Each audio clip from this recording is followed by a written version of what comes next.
Hold da op. 10.000 abonnenter. Har jeg virkelig nået 10.000 abonnenter? Det var da helt utroligt. Jeg har aldrig nogensinde forestillet mig, at jeg skulle få 10.000 abonnenter på den her kanal.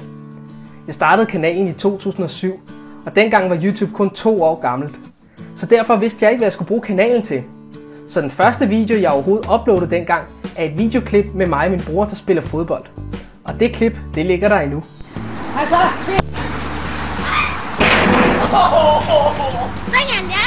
Jamen Kenny, blev du først interesseret i tog senere, siden det ikke var en togvideo, der kom op først på kanalen? Nej, jeg har altid interesseret mig for tog. Lige siden jeg kunne gå. Og da jeg var barn, legede jeg rigtig meget med Brio-tog. Da jeg var 7 år, så kørte jeg for første gang alene med toget. Gennem hele min barndom tog jeg på mange togture. Jeg tog rigtig mange billeder. Og først senere begyndte jeg at filme. Jeg fik filmet min første lille korte togvideo den 3. februar 2007 af anden generations S-togets sidste køredag. Men kvaliteten var ikke lige den bedste. Nu er vi på vej til det væltede tog, der er vi tilvagter herhen. 3 måneder efter tsunamien ramte Sydøstasien i 2004, så tog min familie og jeg ned til Sri Lanka.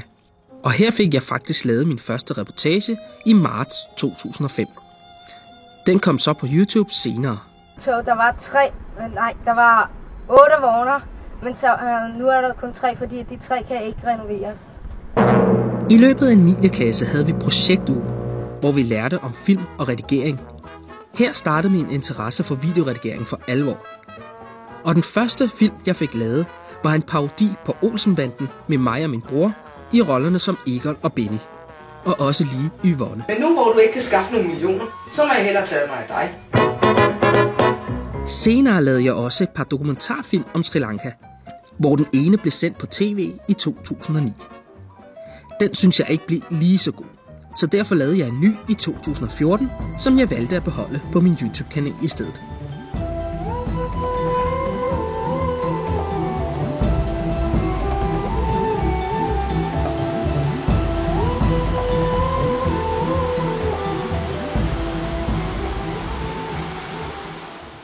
Efter min nye dokumentarfilm om Sri Lanka, fik jeg ideen til det, jeg laver mest af i dag.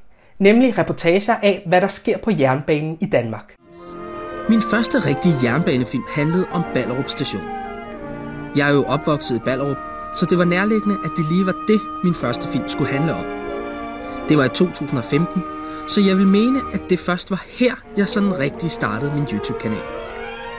På det tidspunkt havde jeg omkring 600 abonnenter, så det er gået virkelig stærkt sidenhen. Og det vil jeg takke jer rigtig mange gange for. Hvordan laver jeg så en film? Jo, så snart jeg hører om et arrangement, eller at der sker noget spændende på jernbanen, så skriver jeg et manuskript. Selv til den her film har jeg skrevet et manuskript, så jeg ved, hvad jeg skal sige. På den måde ved jeg, hvilke klip jeg skal bruge, hvordan det skal sættes sammen, og i hvilken rækkefølge. Og nogle gange kan jeg være så uheldig at mangle klip. Heldigvis er der mange af jer derude, der gerne låner mig både billeder og videoer til min film. Og det skal I have 1000 tak for. Uden jeres billeder og videoer, så var min film aldrig fuldendt. Med hjælp fra mit manuskript planlægger jeg, hvad jeg skal speake og hvad jeg skal sige foran kameraet.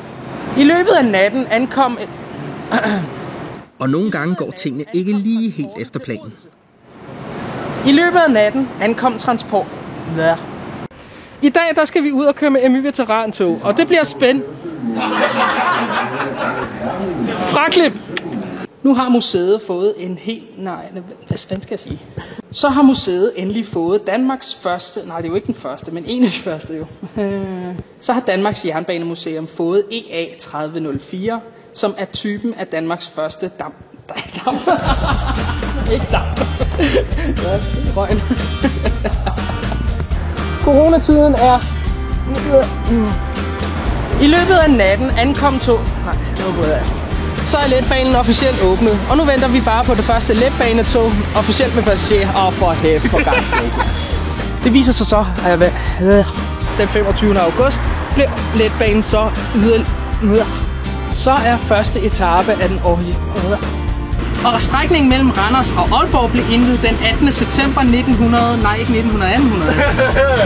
Fagfart. 1900.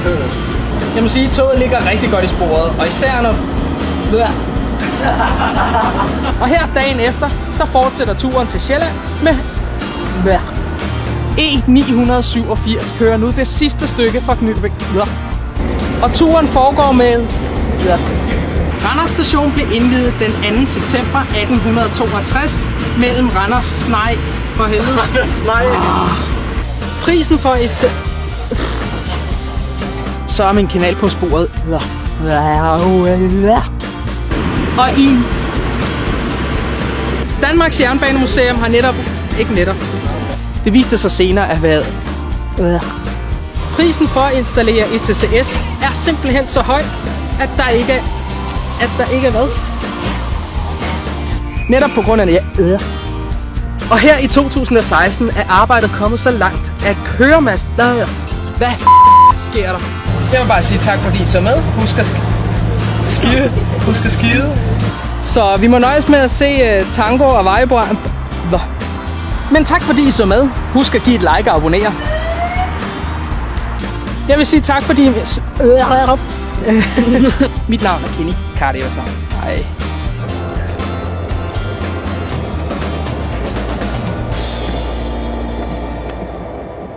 Når jeg kommer hjem efter at have filmet ude i marken, så sidder jeg her flere timer og redigerer min film her på min computer. Og jeg har en regneregel, der passer meget godt. For hvert minutlængde min film er, har det taget mig en time at lave. For eksempel hvis jeg har en film, der er 20 minutter langt, så har det taget mig cirka 20 timer at redigere sammen. Og jeg bruger mit videoredigeringsprogram, der hedder Pinnacle Studio, som jeg har brugt i en hel del år efterhånden. Det sværeste ved at lave film, det er nok musikken. Det er rigtig, rigtig svært at finde det rette musikstykke, der passer til et specifikt klip. Man kan ikke bare sætte en hvilken som helst musik ind. Det har jeg lært af erfaring.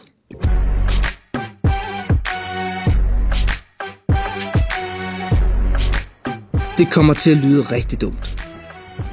99% af musikken finder jeg på YouTubes egen lydbibliotek, som findes på YouTube Studio. Her er alt gratis og uden copyright. Når jeg speaker, så foregår det ikke via en speciel mikrofon eller noget som helst. Jo, det kan man godt sige. Jeg bruger faktisk kameraets egen mikrofon. Og for at det ligesom lyder rigtig godt, så printer jeg lige mit manuskript ud. Så har jeg den her stol her, og har også en lille lommelygte, det kommer vi tilbage til. Og så lægger jeg mit kamera her. Jeg tager altid den her vindhætte af. Så sætter jeg det her. Og så bruger jeg en dyne til at lave noget lyddæmpende lyd, så at der ikke kommer en form for ekko, men sådan en ren speaker stemme. Så har jeg min mikrofon på mit kamera, og jeg tænder kameraet, og jeg tænder lygten, og der bliver bælragende mørkt herinde. Og så sidder jeg sgu bare og speaker. Er jeg så alene om min film? Næsten ja. Jeg har min kære Ankita, som nogle gange filmer mig. Og når jeg er ude at filme, så møder jeg flere med samme interesse. Nogle gange er vi flere på ture sammen. For eksempel da du skulle filme særlige transporter, eller på veterantogture. Tak for i dag. Grundet min kanal og alle de følgere, jeg har fået gennem tiden, er der også nogle fordele og ulemper ved at have den her YouTube-kanal. Jeg har for eksempel mødt en masse nye mennesker, men der er også en masse haters i den verden, og jeg vil sige, at der er beskeder og telefonopkald, som jeg gerne har været foruden. Selvfølgelig tager jeg imod kritik, men man skal altså holde en god og sober tone her på de sociale medier. Det gælder også YouTube. Mange af mine film har ikke været til uden alle de forbindelser og venner, jeg efterhånden har fået gennem de sidste 5 år. Især Facebook-grupperne, jernbanen.dk, jernbaneklubberne, de forskellige nyhedsbreve og en masse fototips fra venner og bekendte. Tusind tak for det. Lige nu ligger der over 300 videoer på min YouTube-kanal, og forhåbentlig kommer der flere til endnu. Der ligger jernbanereportager, film, interrail-serier og også en adventsjulekalender, som jeg forsøgte mig med en gang. Så endnu en gang tusind tak for de 10.000 subscribers, jeg har fået her på min kanal. Uden jer, så var den her kanal aldrig blevet så stor. Så tusind tak, fordi I stadig følger min kanal, og jeg håber, I fortsat vil følge min kanal.